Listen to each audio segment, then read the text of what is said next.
বাংলাদেশের মানুষ কখনো অন্যায়ের কাছে মাথা নত করে না। বাংলাদেশের মানুষ কখনো স্বাধীনতার সার্বভৌমত্ব পতাকাকে পুনর্জিত করবে এরকম কোন ষড়যন্ত্রকারীদেরকে দেশের মাটিতে জায়গা দেবে না। I, Mr. Ziaur Rahman, do hereby declare the independence of Bangladesh.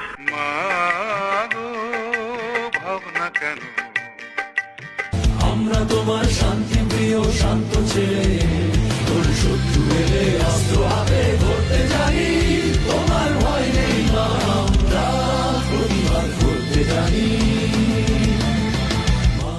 9 মাস এদেশের সশস্ত্র সেনাবাহিনী, ইপিআর, পিডিআর, পুলিশ, ছাত্র জনতা, সর্বস্তরের মানুষ সশস্ত্র সংগ্রাম সহ সকল মানুষ ঐক্যবদ্ধ হয়ে ওই পাকিস্তানিদের বিরুদ্ধে মাত্র 9 মাসে দেশটা স্বাধীন করেছিল। অতএব বাংলাদেশের মানুষ কখনো অন্যায়ের কাছে মাথা নত করে না। বাংলাদেশের মানুষ কখনো স্বাধীনতার সার্বভৌমত্ব পতাকাকে পুনর্জিত করবে এরকম কোন ষড়যন্ত্রকারীদেরকে দেশের মাটিতে জায়গা দেবে না। ভাবনা কেন, আমরা তোমার শান্তি প্রিয় শান্ত ছেলে, তোর শত্রু এলে অস্ত্র